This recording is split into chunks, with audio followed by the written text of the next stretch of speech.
Hello and welcome to Nowhere. My name is Trish and I am the creator behind Nowhere Novelties. My TikTok feed is filled with some amazing tumbler makers and all of them have amazing design ideas. A very popular trend right now is a different variation of our beloved V-split. But instead of just vinyl at the top V of the cup, you actually take the side quarters and create almost like an X, and you are left with this beautiful X split tumbler. It's best to use a seamless vinyl design so that you can create a nice seamless look on the back of the cup, and then you add a beautiful glitter. I chose Ombre and I think this one is really beautiful with a nice intricate pinstripe. If you're ready to see this one come together, let's strap in and shoot for the stars.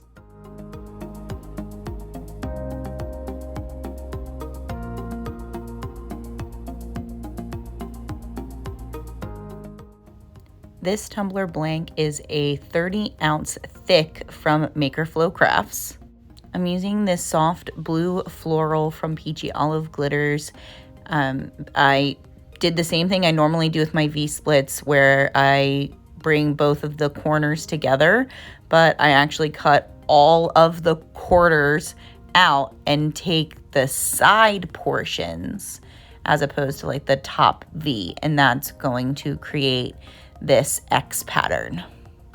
So kind of using the hinge method, I get like an inch of the backing paper cut off at first, get that lined up nice and straight on the cup in the back, and then push off that backing paper as wrinkle-free as you can get it. Good thing with this, since it's not base painted, you can lift it and kind of reposition it as needed. I actually didn't realize at first that this was a seamless vinyl design, but thankfully when I went to line up the two sides of the vinyl, mind you, this is coming from the right side of the vinyl and the left side of the vinyl, so they're on opposite ends, but when you match them up, the printed kind of floral design does match perfectly. So I did line that up nice and seamlessly, and again, push off the backing paper and lay that vinyl nice and flat. I do end up trimming off the overlapping point. Not that it really mattered. That part of the vinyl is not seamless. And then what you do not see me do is tape off the vinyl so that I can spray paint the base colors. I did a dark blue to a light blue and a little spurt of white in the very center. The glitter colors I'm using are Belle and Bright, Maui and Grace, and Smolder and Love Potion. I'm using the epoxy method to apply my glitter. Now, I don't want no one coming for me in the comments. Don't judge me.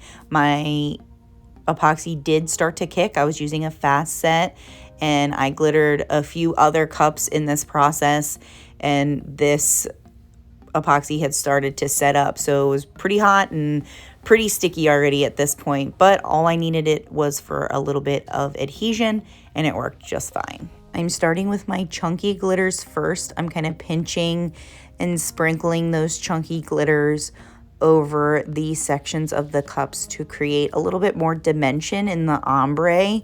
I like doing this because the just fine glitter, it just falls flat to me, and I like the dimension of having the chunkier pieces with some metallics here and there, some opalescent.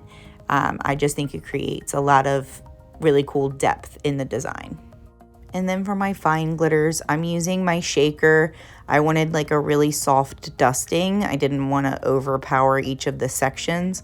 So I go in with each of my fine glitters in my shakers to create a really soft, subtle ombre. I tried to mimic more of those icier, softer, light blues in the floral design of the vinyl with this Maui glitter. I thought it was a really nice transition shade as well into that darker color. The Love Potion glitter is the dark blue, and it's pretty powerful. It's almost like a dark blue, violet, black, It has a lot of dimension to it. It's a really pretty shade, and I think it tied the dark tones of the vinyl together with the glitter. I loved it. The next step was to get the glitter and vinyl epoxied until smooth so that we could then pinstripe. So I decided to go with a silver pinstripe. I have these silver nail tapes in 3 different sizes, and I knew I wanted kind of a more intricate, like multi-dimensional pinstriping look. So I liked that I had these nail tapes in 3 different sizes. So I definitely took inspiration from some of the amazing creators on TikTok. The way they pinstripe is just mind-blowing. I mean, their pinstriping is so intricate and beautiful. I didn't go too crazy. I lined my, 4 corners, if you want to call it that, of the X with the thickest tape, and then right up against it I kind of offset it with the medium-sized tape, and then I also went in right next to the medium-sized tape with the thinnest size of tape. I was gonna try to create like a cool design in like the middle diamond. It didn't end up working out. It just didn't look right, so I decided to keep like that center diamond free of any of the other sized pinstripes, and I really think it's beautiful how this turned out, so I was happy with it. With the pinstriping complete, you just need 2 final coats of epoxy, and this beautiful cup is done. If you have any questions, leave them in the comments. I hope to see you real soon. Bye-bye now.